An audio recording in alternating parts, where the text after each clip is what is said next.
आज बीबी खदीजा का भी जिक्र कर लेते हैं। 10 रमजान मुबारक आपका यौम विसाल भी है, तो उनका दिन भी करीब था। तो पहली कुरान की आयत कैसे नाजिल हुई ये भी हमने बात सुनी। अब आओ बीबी खदीजा का क्या किरदार था, कैसी नबी पाक अलैहिस्सलाम को उन्होंने तसल्ली दी। क्या अर्ज करती हैं दिल जोई करते हुए, कल्ला वल्लाहि मा युखज़ीकल्लाहु अबदा, या रसूल अल्लाह ऐसा हरगिज नहीं होगा, खुदा की कसम अल्लाह पाक आपको रुसवा ना फरमाएगा। खुदा की कसम खा ली आपने, और उसके बाद अपनी इस कसम का रीजन बयान किया कि मैंने क्यों ये कह रही हूं मैं। आप कहती हैं इसलिए कि इन्नका लतसिलुर रहिमा, बेशक आप सिला रहमी फरमाते हैं, वह तहमिलुल कल्ला, कमजोरों का बोझ उठाते हैं, वह तक्सिबुल मादूमा, मोहताजों के लिए कमाते हैं, वह तकरिब तैफा, मेहमान नवाजी फरमाते हैं, वह तुईनु अला नवाइबिल हक, यानी राह हक में मुश्किलात पर बर्दाश्त कर लेते हैं। सुभान अल्लाह, हुजूर आपके तो ये औसाफ हैं, आप तो ऐसे हैं, अल्लाह आपको कैसे रुसवा फरमाएगा, आपके साथ कुछ नहीं होगा। अल्लाह अकबर। उलमा ने इस पर बड़ी डिबेट की है कि अल्लाह ने बीबी खदीजतुल कुबरा रदियल्लाहु ताला अन्हा से कैसा शानदार काम लिया। जरा गौर कीजिए, अभी तो इस्लाम की इब्तिदा है, अभी तो पहली 2-3 आयतें नाजिल हुई हैं, और इस्लाम की इब्तिदा में बीबी खदीजा का किरदार देखे कि नबी पाक की दिल जोई का सामान कर रही हैं, नबी पाक को दिलासा दे रही हैं। यहां 2 बातें सीखने को हैं। औरत को इस्लाम से पहले पैर की जूती समझा जाता था। औरत का हाल यह था कि अगर बाप का इंतकाल हो जाए तो बेटा मां पर कब्जा कर लेता था, कोई निकाह की जरूरत नहीं थी। माल की सूरत में जिस तरह एक दूसरे को लोग तोहफा देते थे, इस तरह लोग औरतों को तोहफा एक दूसरे को पेश किया करते थे, और पैर की जूती की तरह औरतों को बेड़ा गर्क किया जाता था। कोई इज्जत नहीं थी। किसी के यहाँ लड़की पैदा हो जाए, उसके चेहरे से हवाइयां उड़ती थी, चेहरा सिया हो जाता था, जिंदा लड़कियों को दरगोर किया जाता था। और उस दौर में नबी पाक तशरीफ लाए, और कैसा इस्लाम का नूर फैला कि अभी इब्तिदाए इस्लाम है, पहली आयत नाजिल हुई हैं, और बीबी खदीजा से इतना बड़ा काम लिया जा रहा है। उस हबीब को दिलासा दे रही हैं जो वजह तखलीक कायनात हैं। मेरे आका तो वो हैं जो रब के हबीब हैं, जिनके सदके हमें कुरान मिला है, जिनके सदके ईमान मिला है, सारी दुनिया में इस्लाम का नूर जिनकी बरकत से फैला है। मगर फ्रॉम द स्टार्ट एक खातून का जो किरदार हमें नजर आ रहा है, तो गोया ये रहती दुनिया को पैगाम देना था कि ये इस्लाम है जिसमें औरत की इज्जत है, ये इस्लाम है जिसमें औरत की अजमत बयान हुई है। अब जरा सोचिए,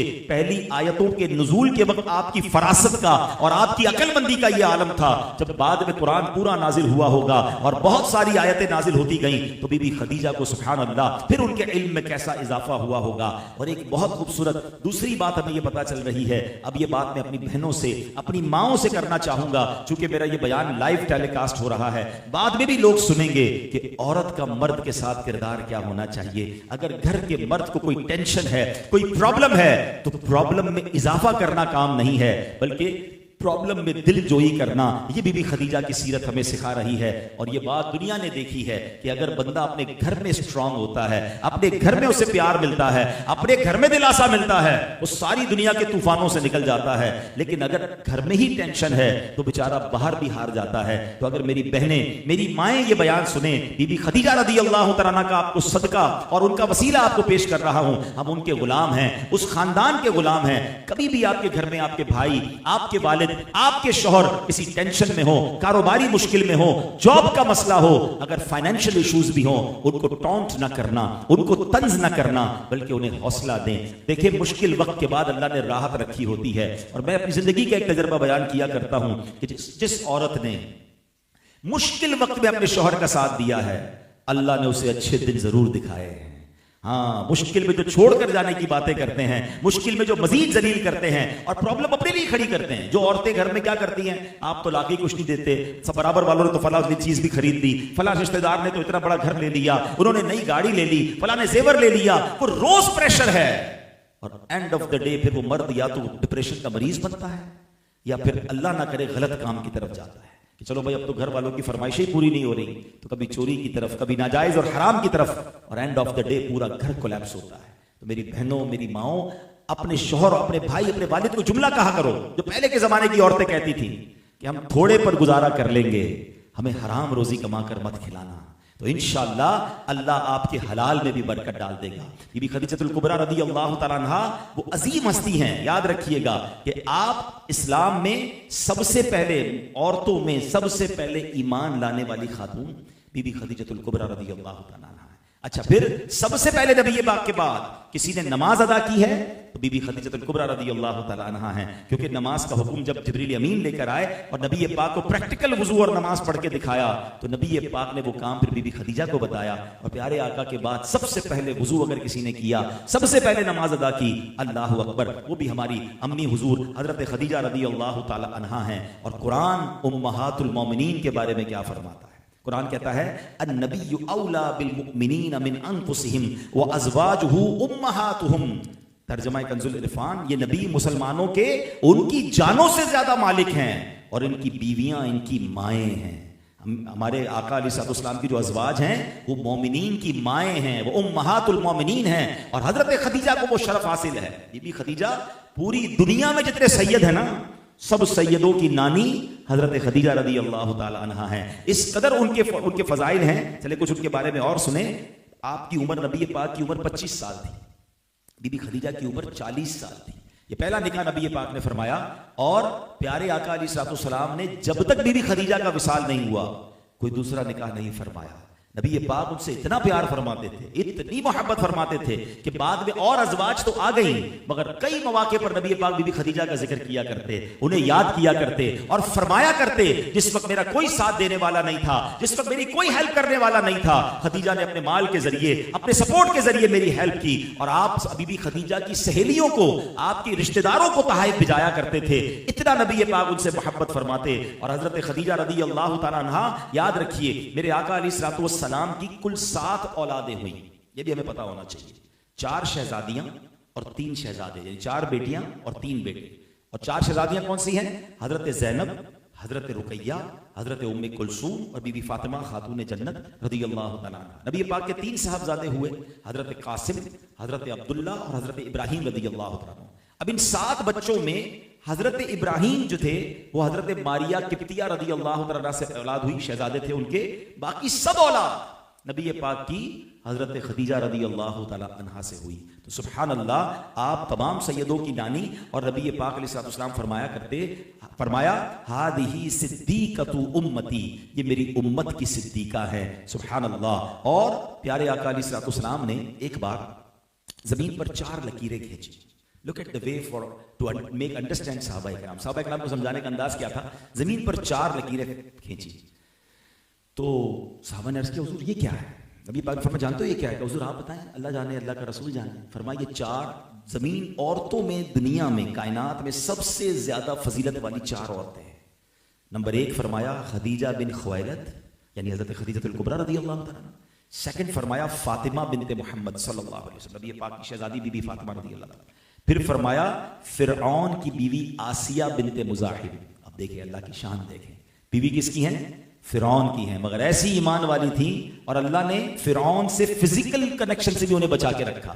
और हजरत मूसा की जो हिफाजत का इंतजाम हुआ, हजरत, वो बड़ा लंबा वाकया है कि हजरत मूसा को किस तरह वो टेक केयर करती रही। और फिर ईमान लाने की वजह से कि हजरत आसिया का निकाह जो है वो जन्नत में नबी पाक के साथ हो, उसका ऑल्टरनेटिव क्या मिलेगा, अल्लाह क्या उन्हें जजा अता फरमाएगा कि अहादीस में और रिवायतों में मजमून मिलता है कि इनका निकाह जो है जन्नत में नबी पाक अलैहिस्सलाम के साथ होगा। और चौथी जो सबसे अजीम खातून है वो हजरत ईसा अलैहिस्सलाम की जो वालदा हैं, हजरत मरियम बिनते इमरान रदियल्लाहु ताला अन्हुन। ये 4 खवातीन कायनात की सबसे अफजल खवातीन हैं।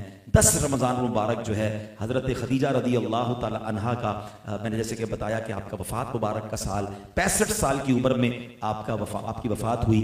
जन्नतुल माला, ये मक्के का अजीम कब्रिस्तान है जहाँ हमारी अम्मी हुजूर का मज़ार है। मक्के जाया करे तो जन्नतुल माला पर जाकर बीबी खदीजा रदियल्लाहु ताला को जरूर वहाँ दुआ किया करे, सलाम अर्ज़ किया करे। उम्मत पर बहुत बड़ा आपका एहसान है। और ये एक बार नहीं हुआ, प्यारे आका अलैहिस्सलाम को जितना सताया गया ना, आप खुद बताएं, ये तो स्टार्ट हुआ, उसके बाद जो अबू जहल ने किया, उसके बाद जो लोगों ने किया और वहां के कुफार ने किया, तो नबी पाक तो एवरीडे दुखी होते थे ना। जब बाहर जाते थे मुखालिफत थी, जब बाहर जाते थे सहाबा को कोई मार रहा होता था, जब बाहर जाते थे तो लोग तकलीफ पहुंचा रहे होते थे, जब घर आते थे ना तो ऑलवेज जो सपोर्टिव रोल अदा किया ना, जो दिलासा दिया, जो दिल जोई की, वो बीबी खदीजा रदियल्लाहु ताला अन्हा ने की। अल्लाह उनकी तुरबत पर करोड़ों रहमतों की बारिश नाजिल फरमाए और उनके फयूज़ व बरक़ात से हमें माला माल फरमाए। अब मैं अपने टॉपिक को एंड की तरफ लाते हुए, बातें तो बहुत सारी हैं लेकिन वक्त चूंकि काफी हो गया, अब जो नबी पाक के 4 औसाफ बयान हुए, this is actual my topic today, कि उन्होंने क्या कहा कि हुजूर अल्लाह आपको रुसवा नहीं करेगा। आपके तो ये काम है। अब वो काम क्या है? अगर मैं और आप दुनिया और आखिरत में रुसवाई से बचना चाहते हैं ना, तो अपनी रूटीन में, अपने हैबिट्स में, अपने कैरेक्टर में इन कामों को मुझे और आपने शामिल करना है, क्योंकि ये नबी पाक का खूबसूरत अंदाज था। बीबी खदीजा क्या कहती हैं? ऐसा हरगिज नहीं होगा कि अल्लाह आपको रुसवा फरमाए। क्यों? कि बेशक आप तो सिला रहमी करने वाले हैं। सिला रहमी क्या है? रिश्तेदारों के साथ अच्छा सलूक, रिश्तेदारों का ख्याल रखना। क्या वाकई हम ऐसा करते हैं? ये अल्लाह को बड़ा पसंद है, याद रखिए। और आजकल तो रमजान शरीफ है ना, लोग तकसीम कर रहे हैं, गरीबों में बांट रहे हैं, वेरी गुड, ब्यूटीफुल। मगर क्या रिश्तेदारों को देख लिया आपने? एक रिवायत सुनाता हूं। फरमाया मेरे आका अलैहिस्सलाम ने, जिसका मजमून है, अल्लाह उस बंदे पर नजरे रहमत नहीं फरमाएगा जो गैरों को बांटता रहे, उसके अपने परेशान। पहले रिश्तेदारों का हक है। और एक रिवायत में आया, रिश्तेदारों को सदके का डबल सवाब है। एक सदके का सवाब है, एक सिला रहमी करने का सवाब है। अगर आप अपनी उम्र में बरकत चाहते हैं ना, बुरी मौत से बचना चाहते हैं, तो उसकी फजीलत में भी ये लिखा है कि रिश्तेदारों से अच्छा सलूक करें। और यकीन करें, रिश्तेदार ही होते हैं। हम दुनिया भर से दोस्तियां लगाए बैठे होते हैं, रिश्तेदार परेशान होते, उनसे बिगाड़ी हुई है। चाचा से बात नहीं करेंगे, पुप्पी के घर नहीं जाएंगे, खाला से दुश्मनी चल रही है, कोई माँ बाप को तंग करके बैठा हुआ है, सारी दुनिया में उसके चर्चे हैं, यार बड़ा बाएखलाक है। वो उस बाएखलाक से रिश्तेदार पहले परेशान है। अब आप इसकी इंपॉर्टेंस इस बात से समझें कि अभी आपने शबे बारात हमने गुजारी, अब इंशाल्लाह रमजान में शबे कदर आएगी इंशाल्लाह। जितनी भी बख्शिश वाली रातें हैं ना, उनमें एक हदीस पाक में ये तो जरूर आता है कि लाखों करोड़ों बख्शे जाएंगे, मगर एक लिस्ट भी साथ आती है कि ये बदनसीब नहीं बख्शे जाएंगे, ये बड़े गुनाहगार नहीं बख्शे जाएंगे। आपको हर लिस्ट में रिश्तेदारी काटने वाला जरूर मिलेगा, कि रिश्तेदारी काटने वाला नहीं बख्शा जाए। छोटी छोटी बातों पे रिश्ते खत्म ना करो यार। कोई बात नहीं, कोई बात बुरी लग गई होगी आपको, कभी उसने कुछ कह दिया होगा, दावत में नहीं बुलाया होगा, गुस्से में होगा, मुंह से निकल गया होगा, आपको टेक केयर नहीं कर सका होगा, इग्नोर करे यार, वो भी इंसान है, मैं भी इंसान हूं, अल्लाह की रजा के लिए माफी मांग ले। अब आप कहेंगे यार मैं क्यों माफी मांगू, कसूर तो उसी का है। यही तो प्रॉब्लम है, वो कह रहा है कसूर आपका है, आप कह रहे हैं उसका है। वो हमारी बेमनी का एक जुमला है, जो नमियों वो अल्लाह के गमियों। आप झुक जाओ यार अल्लाह की रजा के लिए, चलो भाई खत्म करते हैं, माफ कर दो, अल्लाह की रजा के लिए दोस्ती कर लो। सिला रहमी करने वाले से अल्लाह भी राजी है, उसकी हबीब भी राजी, तो मैं इस रजा की खातिर आपसे दोस्ती करना चाहता हूं। तो दिल बढ़ा करके रिश्ते मिलाएं। थोड़ी सी लाइफ है, दुश्मनियां पाल कर इग्नोरेंस के साथ जिंदगी क्यों गुजारते हैं? मोहब्बतें बांटें, प्यार दें। 5000 मेरे फेसबुक फ्रेंड हैं और जरा रिश्तेदार नाराज हैं, भाई बहन से दोस्ती नहीं है, करीब वो आते नहीं है। अब बिलीव करें, अल्लाह ना करे किसी दिन बिस्तर पर पड़े ना बीमार होकर, तो बिस्तर के करीब भाई बहन ही होंगे तो आएंगे। ये सोशल मीडिया के फ्रेंड नजर भी नहीं आएंगे, हम उनके चक्कर में उनको खराब कर रहे हैं। तो सिला रहमी नबी पाक का अंदाज। फिर बीबी खदीजा क्या कहती हैं कि आप कमजोरों का बोझ उठाते हैं। हाय ये मेरे आका है, कमजोरों के मददगार हैं, यतीम मिस्कीन, वो लोग जिनको कोई ना पूछे उनके साथ हेल्प करना, उनको सपोर्ट करना, ये नबी पाक का तरीका। मगर आज जो हो रहा है हमारे सामने, कमजोर को तो कहते हैं जितना दबाना है दबा दो, क्या बिगाड़ लेगा, बसल के रख देंगे इसको, नौकर है हमारा, मुलाजिम है, रिश्तेदार गरीब है, इसकी क्या हैसियत है, अभी एक फोन करूंगा तो इसको उठा के ले जाएंगे। मेरे सामने कौन बात कर सकता है? मुलाजिम क्यों, बेचारा गरीब आदमी है, जो मुंह में आता है बोल देते हैं, उसको पता है गरीब जॉब तो छोड़ के जाएगा नहीं, उसको दोबारा नौकरी कहीं मिलेगी नहीं, वो गालियां सुनता रहता है सेठ की, बेचारा रात में रात को रोता भी होगा। ये अंदाज नहीं है। बेशक वो गरीब है, बेशक वो कमजोर है, मगर वो बंदा रब का है, मेरे और आप में कोई उसमें फर्क नहीं है। हाँ, एक हदीस सुनाता हूं, मेरे आका फरमाते हैं मन आज़ा मुस्लिमन, ट्राई टू अंडरस्टैंड। इस हदीस में कोई सेग्रीगेशन नहीं है कि किसी ने अपने मालदार मुसलमान को तकलीफ दी या किसी ने पैसे वाले को तकलीफ दी, किसी ने ताकतवर को तकलीफ दी। नो, टोटल मन आज़ा मुस्लिमन, किसी भी मुसलमान को अगर किसी ने तकलीफ दी, actually I am going for translation, मन आज़ा मुस्लिमन, जिसने किसी मुसलमान को तकलीफ दी, फकत आज़नी, फकत आज़ानी, उसने मुझे तकलीफ दी। फिर आगे फरमाया जिसने मुझे तकलीफ दी वो ऐसा है जिससे उसने अल्लाह को तकलीफ दी। एक मुसलमान को तकलीफ देना बात किधर तक जा रही है? मगर हम समझते हैं मैं रोजे में था यार, मुंह से निकल गया, अभी हो रहा है, मुझे अंदाजा है। मैं भी 2-4 दिन पहले किसी बिल्डिंग में गया तो हम लिफ्ट पे नीचे उतर रहे थे, तो उसमें 2 साहब थे और वो असर के बाद का टाइम था और लिफ्ट में लगी हुई थी ना फर्स्ट क्लास। तो मैंने अपने भाई दास, मैंने कहा खामोश रहना, ये इफ्तार से पहले सबसे डर ही लग रहा होता है, इसको रोजा लगता है ना फिर अगले की खैर ही नहीं होती है। भाई आपको रोजा लगा, ये आपका प्रॉब्लम है, आपने पूरी सुबह से पानी नहीं खाया, चाय नहीं पी, आपको सिगरेट की आदत थी, आपको टेंशन है, आप किसी को तो ना उससे तो इफ्तार ना कर लेना, लेकिन इधर नहीं है टेंशन, किसी को फिक्र ही नहीं है कि किसी का दिल टूटता है तो टूट जाए। बीवी के साथ जो आजकल हो रहा होगा है, इफ्तार में बेचारी को कोई लेट हो गया, शरबत ठंडा नहीं मिला, समोसे गर्म नहीं मिले, भाई वो भी इंसान है यार, कंप्यूटर से थोड़ी शादी की है। होना तो ये चाहिए था कि हम अपने घर वालों को भी कहें 10-15 मिनट पहले सब खत्म करो, आओ दुआ करते हैं। अरे इफ्तार का वक्त तो दुआओं का वक्त है। रोजाना 10 लाख गुनाहगार बख्शे जा रहे हैं इफ्तार के वक्त, और हमारे दस्तरखान पर अफरा तफरी है, समोसे किधर है तो वो किधर है तो दही बड़े किधर है, अभी तक ये चीज नहीं आई। अरे मांगने का टाइम है यार, फिर खा लेना थोड़ी देर बाद। इफ्तार पानी से भी हो जाएगा, दुआएं नहीं मिलेंगी इफ्तार वाली बात में। खुदा की कसम सारा साल याद करोगे कि यार इफ्तार की दुआ का क्या लुत्फ होता है। खाना पीना हमने रमजान को बना दिया है, तो नरमी लाएं अपने अंदर, माफी लाएं अपने अंदर, कमजोरों का साथ दें। मैंने कई बार बयान में जुमला कहा है, फिर कह देता हूं। पंजाब में गया था एक बार, तो एक जुमला सीख कर आया। वो पंजाबी लोग बड़ा प्यारा जुमला कहते हैं मजबूत आदमी से न डरो, माड़े आदमी से डरो। अब माड़ा कहते हैं कमजोर। मैंने कहा ये क्यों कह रहे हैं कमजोर से डरो, लोग तो मजबूत आदमी से डरते हैं, ताकतवर गार्ड्स हो, सपोर्ट हो उसका। क्या कमाल का जवाब मिला। कहते हैं भाई मजबूत आदमी तो अपना बदला खुद ही ले लेगा, कमजोर तुमसे बदला तो नहीं ले सकेगा, मगर अल्लाह की बारगाह में हाथ उठा देगा। और फरियाद उधर जो है ना उसकी डायरेक्ट पहुंच जानी है। अल्लाह तो कमजोरों का साथ दे, तो दुनिया नहीं देती ना साथ, अल्लाह तो मजलूमा का साथ है ना, साथ देने वाला है। जालिम का तो बेड़ा गर्क हो जाएगा। तो मैं आपको एक चले मशवरा देता हूं, भाइयों वाला मशवरा देता हूं। कभी आपको अपनी लाइफ में ये महसूस हो ना यार चलते चलते गाड़ी डिस्टर्ब हो गई है, बिल्कुल ठीक सेहत थी, कोई प्रॉब्लम नहीं, अचानक बीमारियां होने लग गई यार, फैमिली में बड़ा प्यार था, अचानक झगड़े होने लग गए, कारोबार गोइंग वेरी गुड, यार बिजनेस में कोई गड़बड़ लॉस होने लग गया है। तो मैं आपको मशवरा दूंगा, पहले चेक कर लो किसी का दिल तो नहीं दुखाया, किसी की हाय तो नहीं ले ली, क्योंकि जब हाय लगती है ना सब कुछ बर्बाद हो जाता है, चलता कुछ तबाह हो जाता है। प्लीज जिंदगी ऐसी गुजारो, हम दुआएं लेने वाले बने, हम हाय लेने वाले ना बने। और यही नबी पाक का अंदाज है कि आप कमजोरों का साथ देने वाले हैं। कभी किसी कमजोर का हाथ पकड़ लो यार, खड़ा कर दो उसको, सपोर्ट करो, किसी को जॉब पे लगा दें, किसी को कारोबार करवा दें, हैं किसी को तकलीफ में उसके चेहरे पे मुस्कुराहट ले आए। अगर कह दिया है ना, मेरी इन तमाम बातों में अगर किसी को याद आ रहा है तो इसमें शर्माना नहीं, माफी मांग लेना। अपने मुलाजिम से मांगनी पड़े तो मांग लेना, अपनी बीवी से मांगनी पड़े तो मांग लेना। किसी का भी दिल दुखाया है ना, अगर कोई प्रॉब्लम नहीं, इधर मांग लो, माफी तलाफी हो जाएगी। उधर मांगना उधर नहीं होगी, उधर तो फिर नेकियां देनी पड़ेगी ना, जालिम को तो फिर उसका हिसाब देना पड़ेगा। तो बड़ा दिल करके माफी मांगो। मुझे अच्छी तरह याद है एक बार मेरा इसी तरह का एक बयान था, ऐसे बिजनेसमैन बैठे थे, तो एक मिल ओनर भी बैठे थे, माफी पर बात हुई, अल्लाह की रिजा के लिए माफी मांग लेनी चाहिए। उस मिल ओनर का मुझे दूसरे दिन या तीसरे दिन फोन आया, कहता है मैं बयान सुनकर गया, उस वक्त से मेरे दिमाग में चल रहा था, मैंने उसी दिन बयान वाले दिन ही शाम को अपने एक मैनेजर या अपने एक एम्प्लॉय को खूब सुनाई थी और सबके सामने सुनाई थी।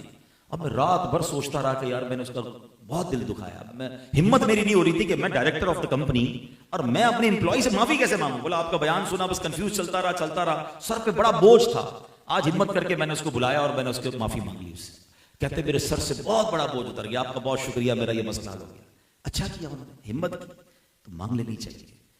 इंशाअल्लाह इससे आपको एक तो अल्लाह ने चाहा दिल में रूहानियत मिलेगी और आखिरत की तकलीफ से हम बच जाएंगे। नबी ये पाक का एक और कमाल क्या था, बीबी खदीजा फरमाती हैं मोहताजों के लिए कमाते हैं, आए यानी मोहताजों को हेल्प करने के लिए प्यारे आका अपना माल खर्च करते थे।